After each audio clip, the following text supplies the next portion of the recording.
यहां तक देखे थे।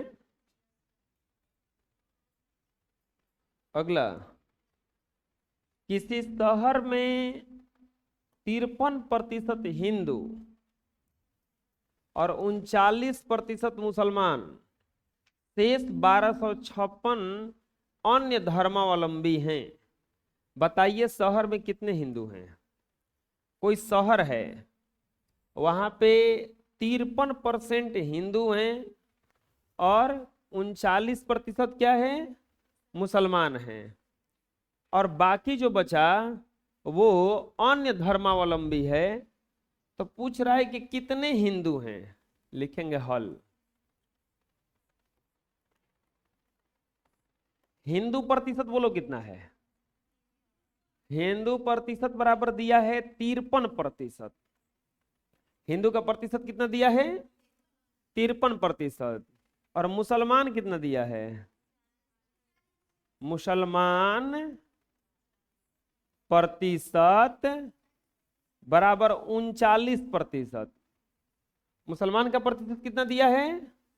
39%। शेष जो बच गए, शेष बराबर अन्य धर्मावलंबी।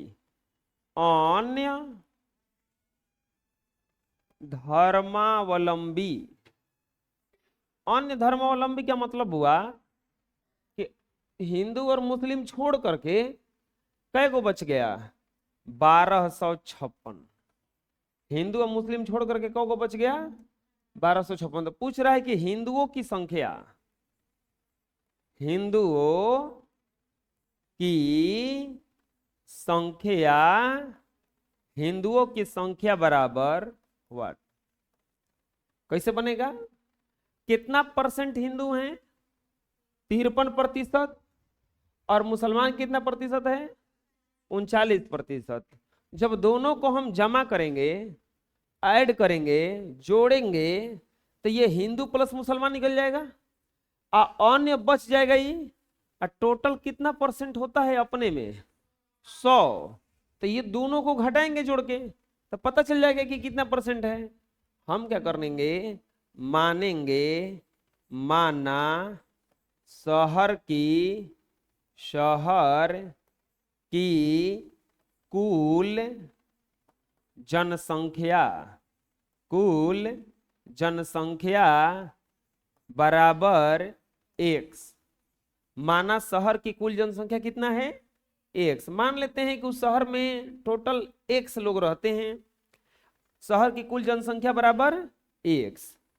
अब यहां पे हिंदू प्लस मुसलमान, हिंदू प्लस मुसलमान प्रतिशत बराबर 53 और प्लस 39। 9 3 12, 5 3 8 1 9, 92% निकल गया ये दोनों। तो अब बताओ ये अन्य धर्मावलंबी कितना परसेंट बचा? 8, क्योंकि टोटल 100% ना होता है। लिखेंगे इसीलिए अन्य धर्मावलंबी प्रतिशत, अन्य धर्मावलंबी प्रतिशत बराबर 100 और माइनस 92 बराबर कितना परसेंट आ गया? 8%। अन्य धर्मावलंबी कितने हैं? 8%। अब क्या कह रहा है? प्रश्नानुसार इनका संख्या दिया कितना है असली में? 1256। और टोटल जनसंख्या हम कितना माने हैं? x। तो x का 8% निकालेंगे तो 1256 आएगा ना, क्योंकि ये 8% ना है। अन्य वाला कितना परसेंट है? 8। तो प्रश्नानुसार अन्य धर्मावलंबियों की संख्या, अन्य धर्मावलंबी की संख्या, अन्य धर्मावलंबी की संख्या बराबर, अन्य धर्मावलंबी की संख्या बराबर कितना? 1256। यानी कि x का 1256 नहीं, कितना परसेंट? x का 8% ना, 8% बराबर 1256। यह चीज और सोल्व करना बता रहे थे हम। x का 8% बराबर 1256, या x गुना 8/100 बराबर 1256। कैसे कैसे बनेगा? x गुना क्या हो जाएगा हिजा 8, और उन्हें क्या चल जाएगा 1256 गुना 100, तो x बराबर कितना आ जाएगा 1256 गुना 100 बटा में 8, कटेगा 8 से कितना बार में कटेगा? 8 एकम 8, 4 और 5, 8 5 40, 8 7 56, x बराबर आ जाएगा 15,700। यानी कि शहर का वो टोटल जनसंख्या कितना है 15,700। ये आंसर हुआ कि अभी निकालना है? आंसर निकालना है, हमें हिंदू परसेंट निकालना है। लिखेंगे इसीलिए हिंदू प्रतिशत बराबर हिंदुओं की संख्या बराबर हिंदुओं की संख्या। चलो बताओ हिंदू कितना परसेंट है इसमें से? 53%। और टोटल कितना है ये 15,700, तो 15,700 का 53% कितना आ जाएगा 15,700 गुना 53 बटा में 100, 0 से 0 कट जाएगा, ये गुणा करेंगे 157 में 53 से, तो 17 के 21 बचते हैं 15 2 17 के 7, 3 एकम 3 1 4, 7 5 35, 50 25 2 27, 3 38, 28 ना, 5 एकम 5 2 7, जोड़ेंगे तो 1 7 5 12, 4 8 12 1 13, 7 1 8। यानी कि कितना आ गया हिंदुओं की संख्या? हिंदू की संख्या बराबर आ गया 8,321। कैसे कैसे बना समझ में आ गया? हैं? हम क्या किए, ये दिया हुआ था टोटल परसेंट कितना होता है 100, तो ये दोनों को घटा देंगे तो जो बचा वही अन्य न बचा। अन्य धर्मावलंबी की संख्या कितना दिया था 1256, तो x का 8% निकाले तो 1256 आया। फिर यहाँ पे x का मान निकल गया, यानी कि टोटल ही जनसंख्या निकल गया। उस जनसंख्या का कितना परसेंट था हिंदू? 53%, तो 53% निकाल दिए, आंसर आ गया। बुझा गया? बना लो। अगला, दूध का भाव 25% बढ़ जाने के कारण अब दूध 5 रुपया प्रति लीटर है। 16 लीटर, पहले 16 लीटर दूध का दाम क्या था? अच्छा, अभी दूध का दाम कितना हो जाएगा 16 लीटर का? 80 रुपया, क्योंकि 5 रुपये लीटर है ना। क्या पूछा है? अभी क्या नहीं पूछा है, पहले बढ़ने से पहले दाम कितना था। अच्छा, कितना दाम पर बढ़ा है? 25%। कितना बढ़ा है? 25%। लिखेंगे हल। दूध का बढ़ा मूल्य, दूध का बढ़ा मूल्य परसेंट बराबर कितना बढ़ा है 25%। यानी कि 100 रुपए का अगर चीज खरीदने जाओगे तो 25% अगर दाम बढ़ेगा तो वो मिलेगा अब 125 रुपए का। कितना का मिलेगा? 125 रुपए का। अब क्या कह रहा है, नया दाम कितना हो गया? नया दाम बराबर कितना हो गया? 5 रुपया प्रति लीटर। नया दाम हो गया 5 रुपया प्रति लीटर। तो कह लेगा पहले का 16 लीटर दूध का दाम बराबर व्हाट?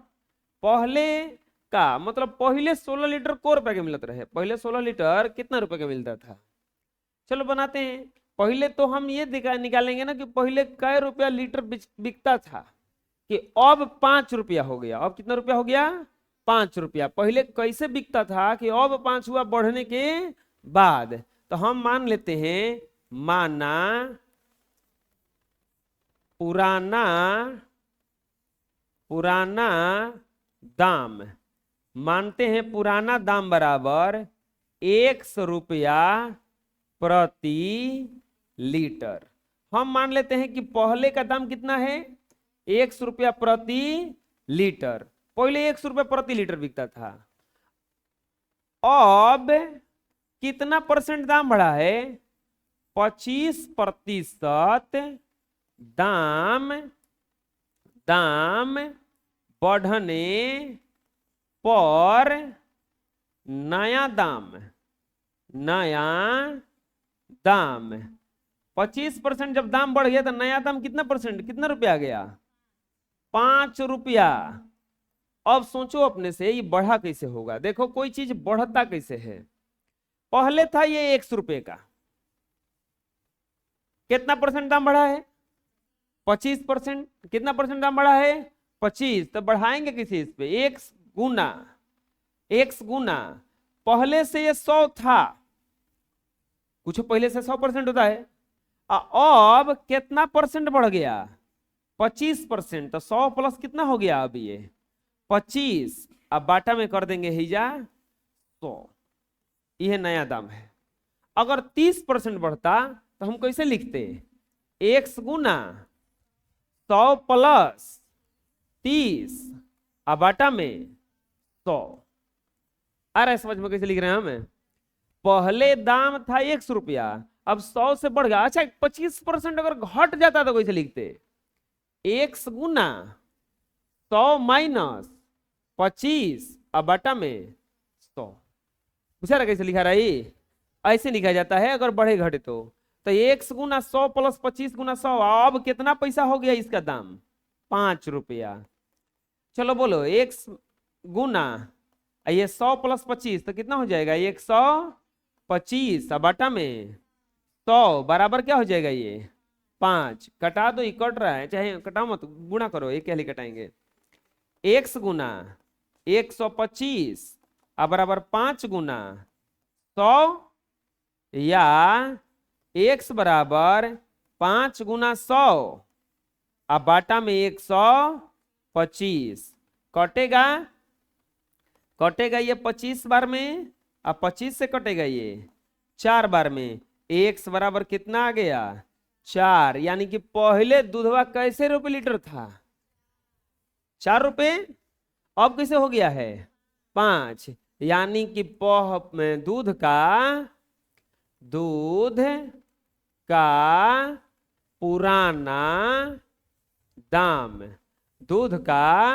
पुराना दाम बराबर कितना रुपए था?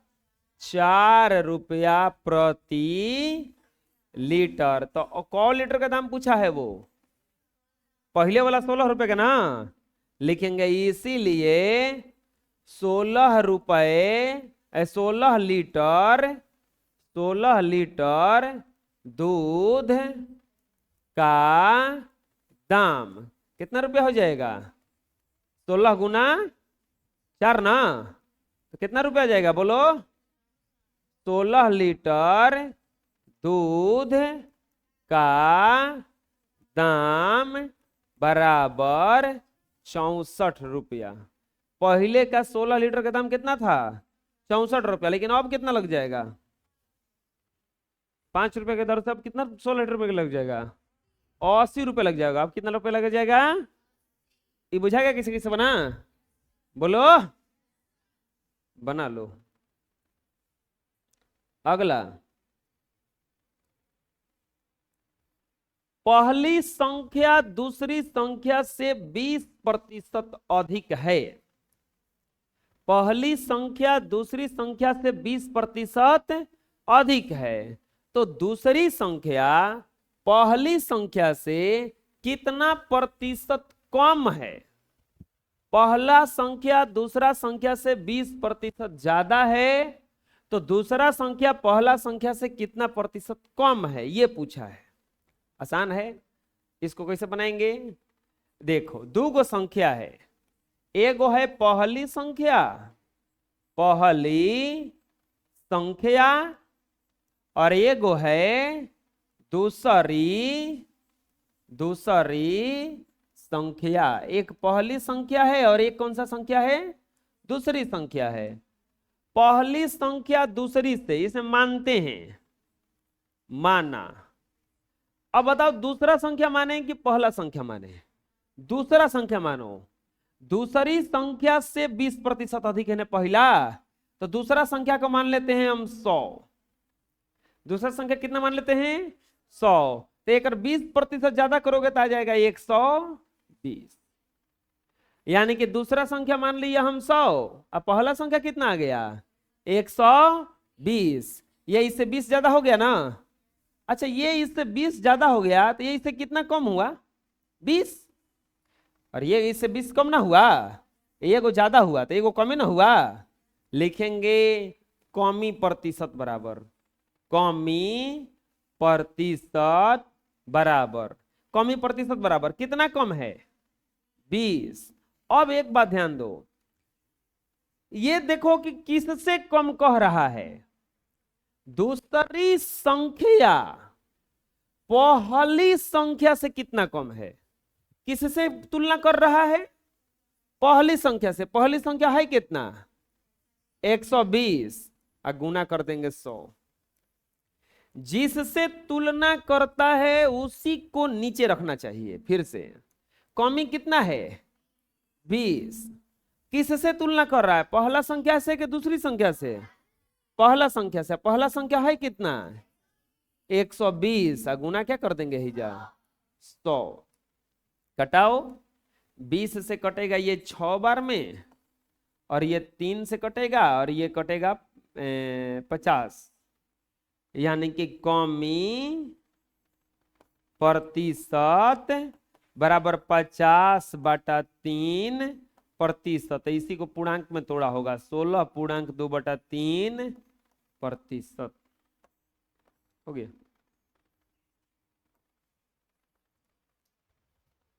बुझाया कैसे कैसे बना? हैं? चलो एगो एक्स्ट्रा मैं दे रहे हैं, इसको बनाओ इसी पर एकदम। पहली संख्या, पहली संख्या दूसरी संख्या से, दूसरी संख्या से 20% कम है, कम है, तो दूसरी संख्या, दूसरी संख्या पहली संख्या से, पहली संख्या से कितना प्रतिशत, कितना प्रतिशत अधिक है? कितना प्रतिशत अधिक है? चलो बनाओ तो।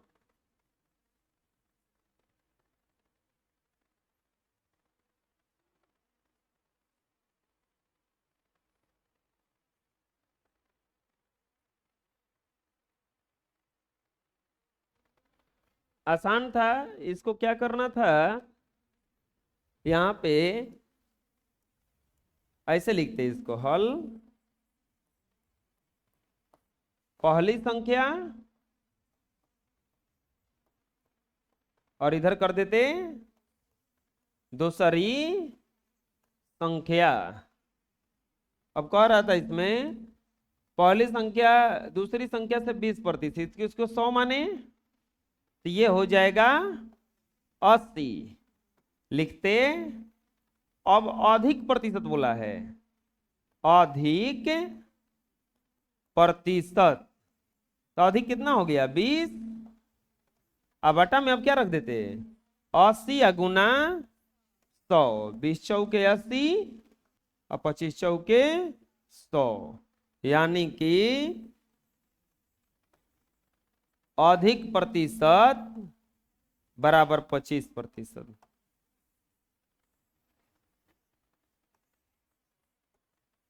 बना लो।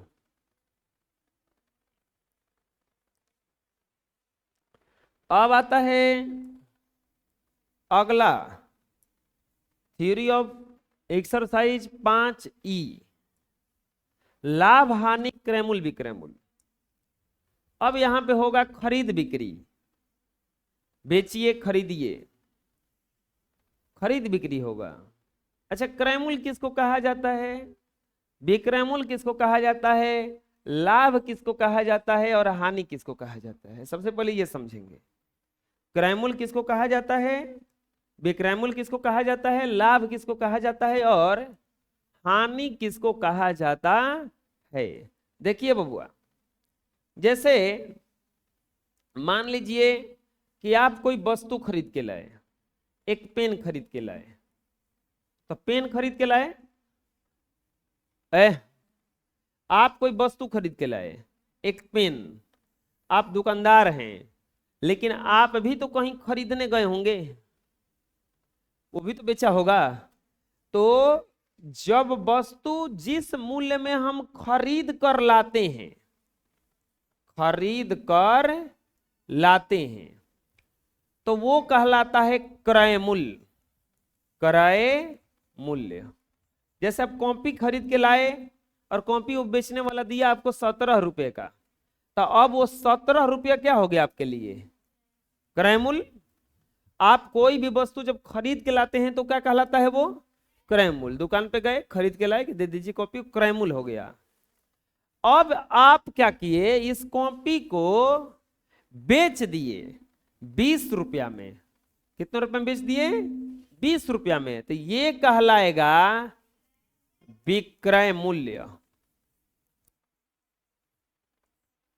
जो 17 रुपया के खरीद के लाए थे वो क्या कहलाया, क्रय मूल्य। यानी कि जब वस्तु को किसी से खरीदा जाता है जितने दाम में, तो उसको कहा जाता है क्रय मूल्य, और जितना दाम में बेचा जाता है उसको क्या कहा जाता है, विक्रय मूल्य। और यहां पे ये 20 रुपया हो गया विक्रय मूल्य, 17 रुपया क्या हो गया, क्रय मूल्य। लेकिन इसके दाम में बढ़ोतरी हो गई है, कितना रुपए का, 3 रुपए का। तो 3 रुपया जो बढ़ोतरी हुई इसको कहा जाता है फायदा। फायदा का मतलब हुआ लाभ। अगर वस्तु बेसी में बेचा गया तो यही कहलाता है लाभ। क्या कहलाता है वो, लाभ। क्या कहलाता है वो, लाभ।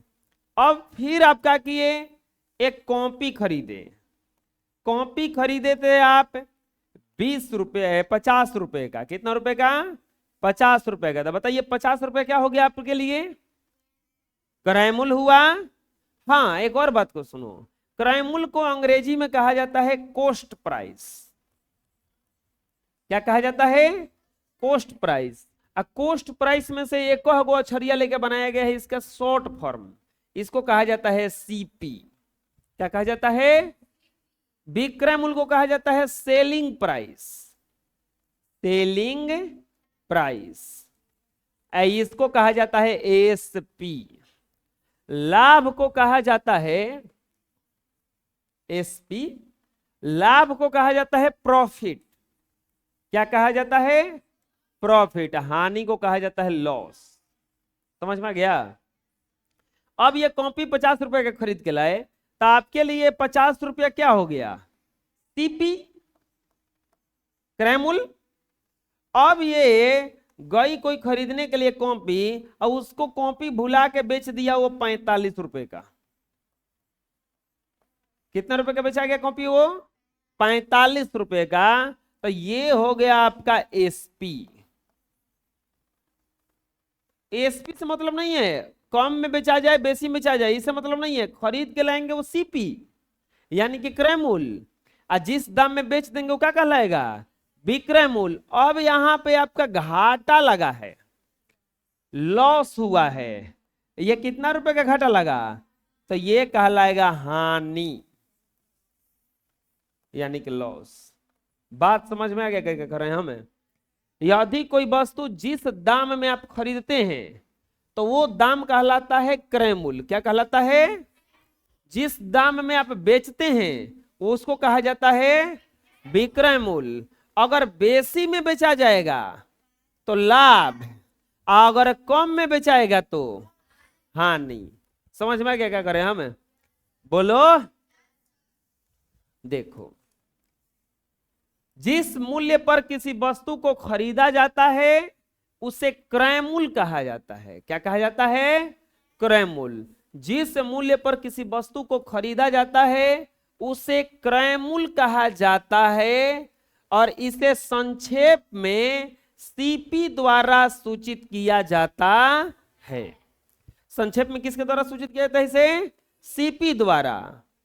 जिस मूल्य पर किसी वस्तु को बेचा जाता है उसे विक्रय मूल्य कहते हैं, और इसे संक्षेप में किसके द्वारा सूचित किया जाता है? एसपी द्वारा। एक हो गया सीपी और एक हो गया एसपी। यदि विक्रय मूल्य, अच्छा लाभ कब होगा? क्या हम ऐसे ही बार बार लिखते रहेंगे? नहीं।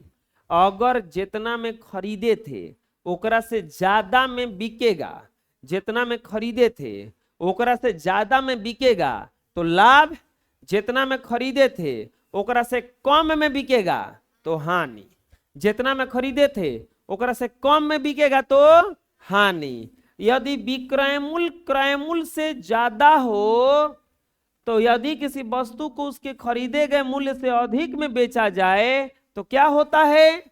लाभ।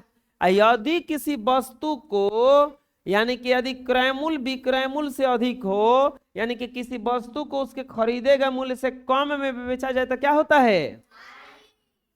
ये चारों चीज समझ में आ गया? हम ये मान लो पेन खरीद के लाए 10 रुपए का था, 10 रुपए क्या हो गया हमारे लिए? क्रय मूल्य। बेच दिए किसी को 12 रुपए में तो 12 रुपए क्या हो गया? विक्रय मूल्य। हमको फायदा कितना हुआ? 2 रुपए का, तो 2 रुपए क्या कहलाएगा? लाभ। अब ये कलम खरीद के लाए हम किसी से 30 रुपया से, कितने रुपए का? 30 रुपए का। 30 रुपए का हुआ हमारे लिए क्रय मूल्य, और बेच दिए हम 20 रुपया में तो 20 रुपए क्या हो गया हमारे लिए? विक्रय मूल्य। अब बताओ लाभ हुआ कि हानि? हानि हुआ है, क्योंकि कम में बिका है ना। क्रय मूल्य विक्रय मूल्य लाभ हानि समझ में आ गया? लिख लो। अब आता है कुछ सूत्र। सूत्र में देखेंगे हम लोग कि क्या क्या है। लाभ बराबर सूत्र होता है, लाभ बराबर सूत्र होता है। तो लाभ कब होगा बताओ? विक्रय मूल्य ज्यादा होगा कि क्रय मूल्य ज्यादा होगा?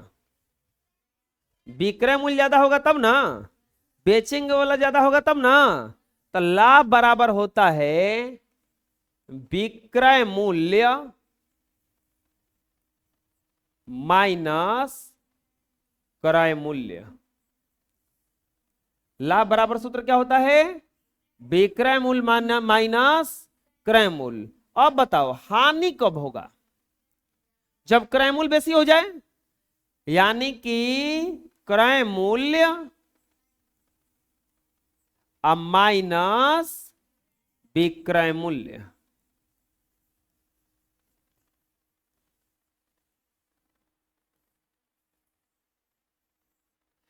अब आता है विक्रय मूल्य का सूत्र कि विक्रय मूल्य बराबर क्या होता है। विक्रय मूल्य का 2 सूत्र है, देखो क्रय मूल्य का भी 2 सूत्र है। 2 सूत्र के क्या मतलब है? विक्रय मूल्य कैसे निकालते हैं? हम खरीद के लाए कलम ये 18 रुपए का, और हम बोले कि अगर बस 7 रुपए का हमारा फायदा होना चाहिए, तो अब ये कलम ये क रुपए का बेचाएगा? 25 रुपए का बेचना पड़ेगा हमको। तो विक्रय मूल्य कैसे निकला? क्रय मूल्य, क्रय मूल्य प्लस लाभ, क्रय मूल्य प्लस लाभ। अब ये कलम लाए हम 18 रुपए का, और कोनो भुला के बेच दिया हमको कितना? 3 रुपया घाटा लगा के बेच दिया। एक मतलब क रुपए में बेच दिया वो 15 में। तो अब विक्रय मूल्य बराबर क्या हो जाएगा? क्रय मूल्य, क्रय मूल्य माइनस हानि। बात समझ में आया? किसी किसी हुआ? बोलो।